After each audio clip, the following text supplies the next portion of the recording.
www.lewartlaw.com.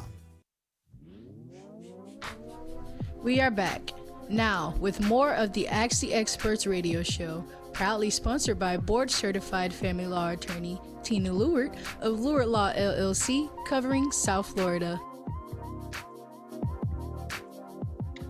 And we are back.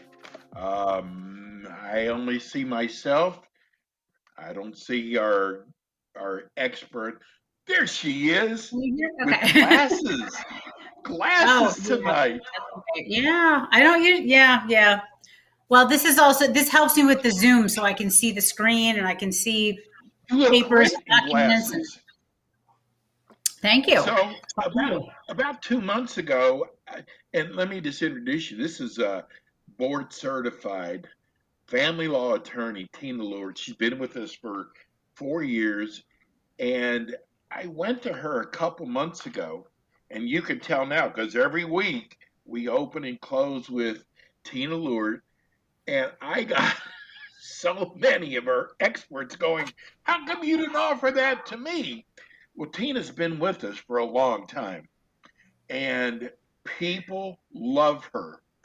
So if you ever have a family law situation, or maybe you have a friend or a relative who's got a family law situation, I am telling you, Tina Lewart is without a doubt the best. And you won't have to worry 3 years down the road, God, I wish I'd have had a burning.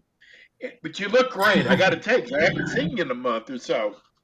Thank you. I know. So yeah, I mean, I haven't seen you guys. So yeah, you look great too. Thank you. Everybody's been asking about you. And I got to start off. We've got so many questions because we get questions in from listeners, which makes it easier for us than having people call in and maybe they want to spend 45 minutes on the show. It's just easier doing it this way. So first of all, sure, tell everybody what board certified means, because there's a major difference.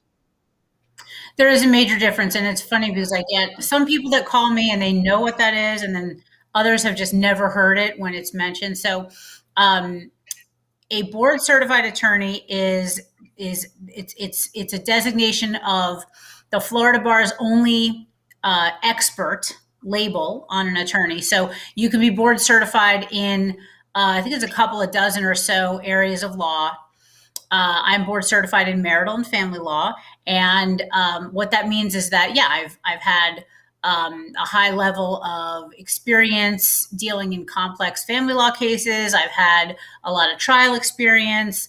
I've been reviewed and recommended by my peers, by the judges. I've gone through a very difficult to pass exam, which is a lot of people say, oh, it's like the bar exam, except just in family law, or just in that area of law, whatever you're getting board certified in. And board certified lawyers are held to a higher standard of ethics. So there's also an ethical review. And it's just a way of putting out to the public a way of finding a lawyer who is highly qualified and highly skilled in that particular area of law. So I've been board certified since 2009. I've been practicing law for 21 years.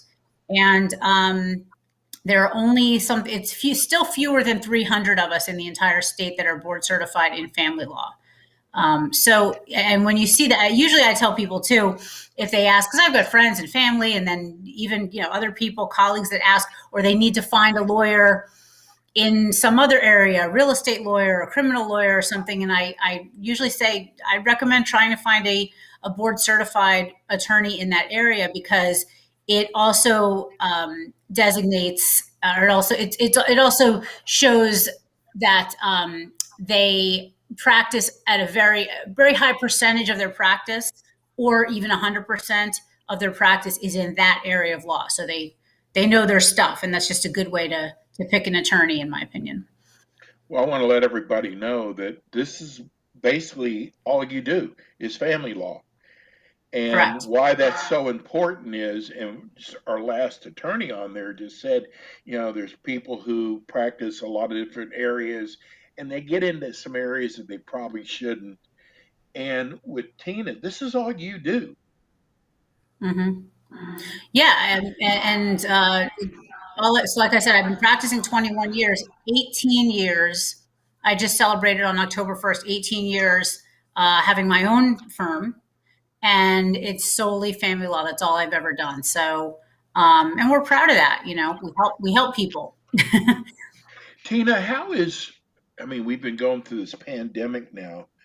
Have you, besides maybe Zooming with clients, but have you noticed a difference in, I guess, reasons people are getting a divorce? Is the divorce rate any higher because people are staying in the same house all the time?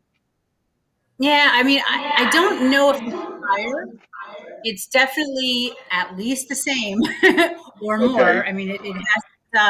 Hasn't slowed down. And the typical reasons that people are getting divorced anyway are what they don't see eye to eye on things, or there's infidelity, or they a lot of people get divorced because of finances, or um, a lot of the typical sort of symptoms that you see in these relationships. And I think the pandemic and being close together more frequently and more of the time probably escalated or infuriated some of those things that were probably already there. So I Okay. don't, that's just my opinion. That's my observation. And That kind of makes what I've seen is that I don't know that people are getting divorced because of the pandemic and, oh, now we're together all the time. We had to quarantine or whatever it is. Or people lost their jobs, so they're home more, or people are working remotely, so they're home more, things like that. And that's what all caused it, because everybody drove each other nuts and got on each other's nerves. I don't think that came, from scratch or from nowhere, if that's the case. I think there were probably already things going on that contributed to that. So that's my observation. You know what? We got so many questions in the last couple months. People do not know there's no such thing as common law marriage in the state of Florida. There's so many Yeah, it's people who thought amazing. if you live together for a certain period of time, it's common law. I was at the so I'll say, so, I'm a lawyer, but I'm also a girl. So I was at the hair salon, and and there was chitter chatter, and they were talking, and yeah, the someone one of the hairstylists actually was talking to someone else, and they started saying something, talking about their relationship, and, oh, I've been together for 12 years or something, and they're like, if you've been together and living together for 10 years in Florida, that's the equivalent of a marriage. And they said it as though they were sure as the sky is blue that that's a fact. And I didn't want to be obnoxious and start giving legal advice. And also, I'm trying to enjoy getting my hair done. But Right. it's like, yeah, I don't know where people got that, where they read that, or maybe that is true in some other state, or maybe it used to be true in some other state. I hear that a lot. I get asked that question a lot. But no, you're right. That is not the law. Florida actually abolished common law marriage, about a million years ago now. So it's they do in for certain purposes, for determining alimony, and some other things. They look at the length of the marriage. Obviously, when you're figuring out what assets and debts are marital in nature, you're looking at the length of the marriage or how long the marriage was. But they don't consider how long you've been together. It's only from your wedding date through the date that you file a dissolution of marriage petition. That's the length of your marriage. I had a person that I gave a consultation to the other day, and this particular couple had been together for 25 years, but only married for 7. And I had to deliver the news that, the court and the law won't take the 25 years into consideration. It's only the 7 for purposes of figuring out, an alimony case, the length of alimony, and all that stuff, and also figuring out, what's marital and what's non-marital going in. So it does create an issue sometimes when you see that, and people have this I don't know where that information came from, but I know. Well, aren't there they some Googled. states? Say again? Aren't there some states that common law marriage is legal? There may be. I don't know what they are anymore because, these things are sort of becoming antiquated as time goes on, and then the laws are changing. And so I'm honestly not sure. There may be, but I don't know. Definitely not in Florida, and not for a long time. So I had a lady who wrote me 3 times. So I guess she really does listen. She says, "My daughter is 14. Can she decide who she lives with?" I'm sure you get that all the time. Another common misconception, and I get that a lot too when I'm giving consultations, and someone will assert to me, "Well, she can choose. She's 13, so she can choose. Isn't that the law?" Or 16. 16 is another popular age that people think the child can choose, and the truth is, no. They can state a preference if given the opportunity, and I'll get back to that in a second, or how that's done. They cannot choose until they're emancipated under Florida law, which is age 18. So they cannot choose under the age of 18 or as a minor. The child never, the authority over that, or the determination of that, is never deferred to a minor in Florida. And so again, that may be the law in some other state. I don't know. It comes from somewhere because I hear this stuff over and over. So it comes from somewhere, the Google.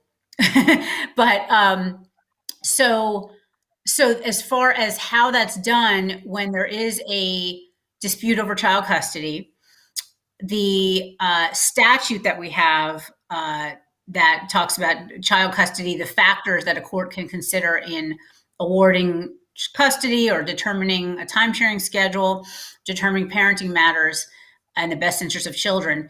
It does state that the child's preference can be taken into consideration, but in my experience, so where I practice, which is mostly in South Florida, I'm not seeing the judges much, if at all, allow a child to come testify.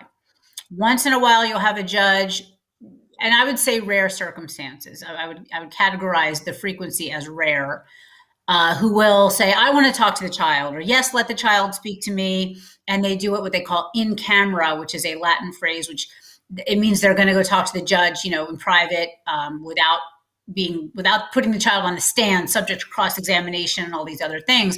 So sometimes you have a judge who wants to speak directly to a child. It won't be typically a young child.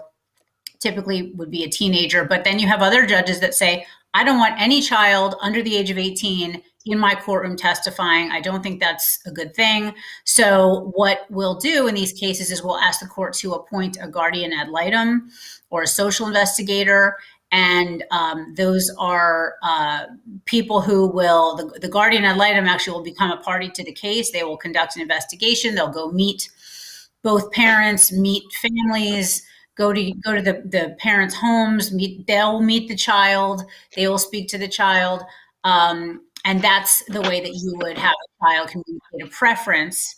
Although sometimes, the child's preference isn't in their own best interest. So that's why it's sort of like it's taken with potentially a grain of salt, because, if you've got a teenager who's, let's say, for example, angry at one parent, maybe that could be various reasons. It could be because there was actual abuse, but it also could be, they're pissed off at one parent because that parent is more of a disciplinarian or something. And so what teenager necessarily knows what's in their own best interest? So they can communicate a preference, but it's just not ever determinative until they're, never as a child, until they're an adult. Before we go to break, I just want to tell everybody, Tina, and we talked about this before, it is amazing how many letters we get from grandparents, who think that they should have some rights, and we've been through this. They just don't have any rights, do they? They don't. Yeah, no. And we have talked about this, that typically the grandparents are going to see the children when the children's parents, the mother and father each have their own time sharing, and that's when the rest of the family or that side of the family is going to see the children, but they don't have their own rights in Florida that they can separately petition for in court. The letters we receive, it seems like it's usually a female that has been divorced that does not want the parents of, I guess, their husband seeing the kids. And there's nothing they can do about that. Correct. And yeah, I've seen that. I've had that in my own cases.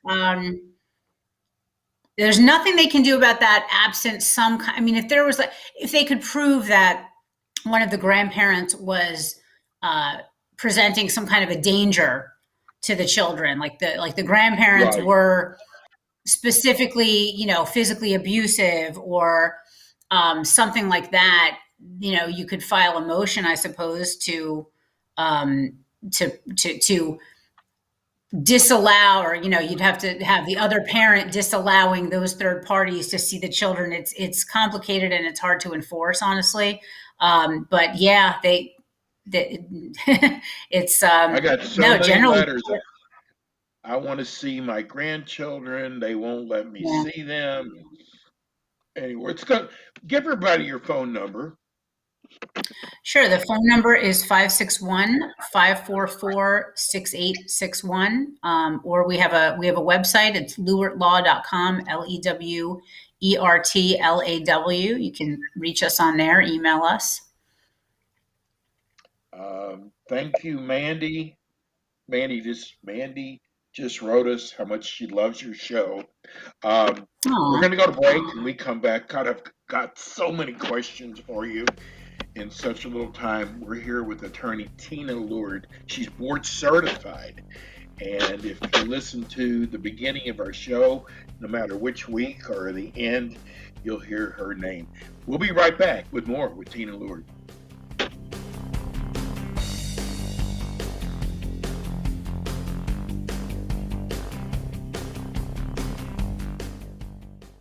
Lewert Law Offices is proud to be the family law expert on the Ask the Expert show. Attorney Tina Lewert is a board-certified specialist in marital and family law. Attorney Lewert is committed to obtaining the best resolution for your divorce or other family law case by consistently providing skilled representation, expert legal advice, and personal attention. Attorney Lewert has developed an excellent reputation for providing effective divorce and family law representation in Boca Raton and the surrounding communities. Lewert Law Offices offers legal advice and representation in a wide range of family law matters, including divorce, child custody, time sharing and visitation, child support, alimony, complex asset distribution, post-judgment modifications, and paternity actions. For expert representation in all aspects of divorce and family law, contact attorney Tina Lewert today at 561-544-6861 or visit www.lewertlaw.com.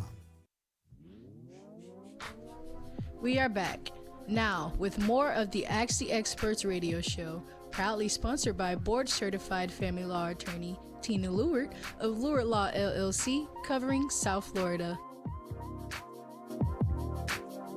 Yeah, we are so lucky to have Tina. Don't blush. Don't you dare blush. So, I guess now people are losing their jobs and they might have to relocate. So, what's happening with that when there's children involved? So yeah, Florida has a parental relocation statute. And what is required is that so the statute says that if you want to relocate, it's more than 50 miles away. And it's technically, if you want to relocate, if you have children at all, whether you want to relocate with them or without them is actually how the statute is drafted. A lot of attorneys don't even know that. And I think they're trying to fix that, but that's the way it's drafted right now. So regardless of whether you have the children the majority of the time, if you want to relocate more than 50 miles away from the address you lived at the time of the divorce, you have to file a petition for relocation. and or you have to get the other parent's consent in writing. And it's not just like written on a napkin. It's got to be, the statute is very clear on how this is all done. And it's very actually one of the easier statutes we have to understand because it lays out the procedure. But you'd either have to have a full-blown written agreement with a new parenting plan, laying out your new time-sharing schedule,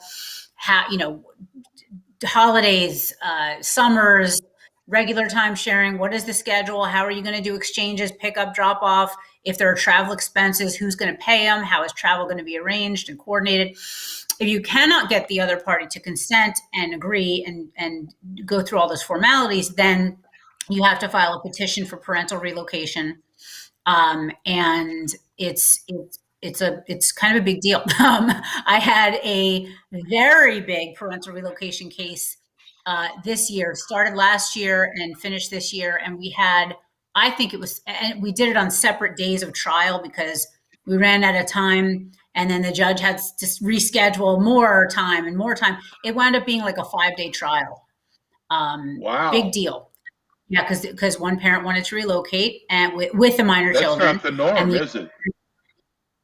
I would say, well, frankly, going to trial, period, is not the norm. I mean, despite the fact that in court all the time, statistically, at least I think in probably all areas of the law, so in any case, but in family law, odds are that you're going to settle your case. However, obviously, there are some things that cannot be settled. So that's like an either or case. You got one parent that wants to move, and yeah, they probably do. In my situation, this parent had a job in the new location.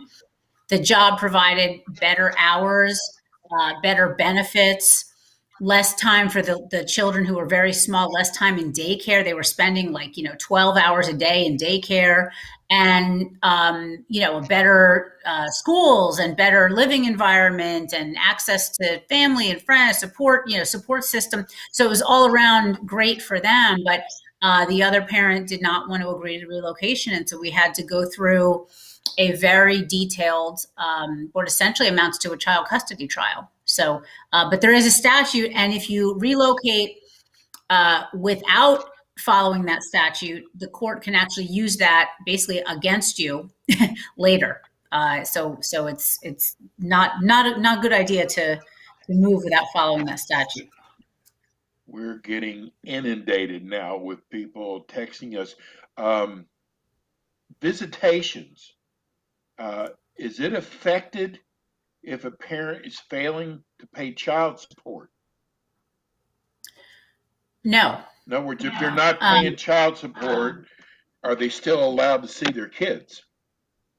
So yeah, so your child support doesn't buy you time with your child, right? So and the statutes actually are pretty clear on this, that they are two mutually independent things. They're not paying child support. You go and you enforce the child support, you file your motion, you take it up with the court and let the court deal with that person who's not paying child support, but it doesn't mean they don't get to see their child as a punishment. Okay. Because it looks like with the way the economy is right now, I have a feeling there's going to be some people getting behind on child support. I mean, I look at gas prices and grocery store and, people. It's been tougher for everybody. Sorry. Go ahead. Yeah, no, you're right. It's been tougher for everybody from so many different angles it's coming, right?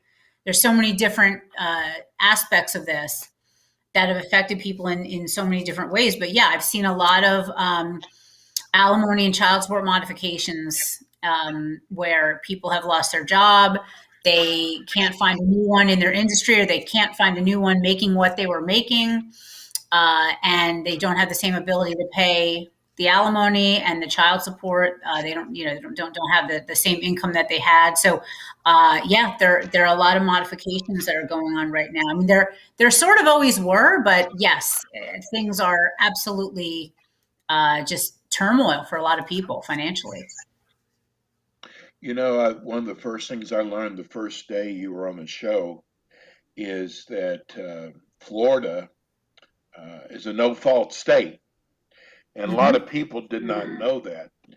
But I'm going to tell you something. folks. This is not where you try to do it yourself. If you take an attorney like Tina, she has so many things in her head that you need to be careful of. And just do not try to do this yourself. Tina, give everybody your phone number. Sure. Our phone number at the office is 561-544-6861. And again, the website is lewertlaw.com. God, someone just wrote us. I hope they're joking. Do you have a lot of Kleenex on your desk? Yes, absolutely. I get that's I've heard that one before. Yes, we do. Okay. I don't know if they're trying to be funny. Anyhow, give Tina a call. Don't try to do this yourself.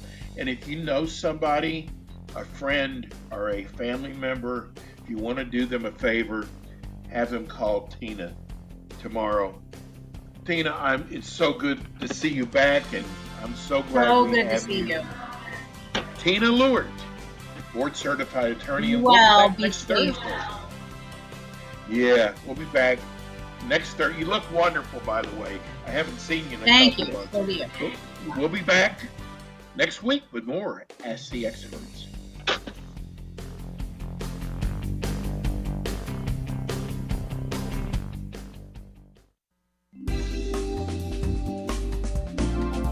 Thank you for tuning in today to Ask the Experts, sponsored by board-certified family law attorney Tina Lewert of Lewert Law, LLC. Join host Steve-O again next Thursday for more interviews with the top experts in South Florida in the areas of legal, health, financial, and home improvement on Ask the Experts.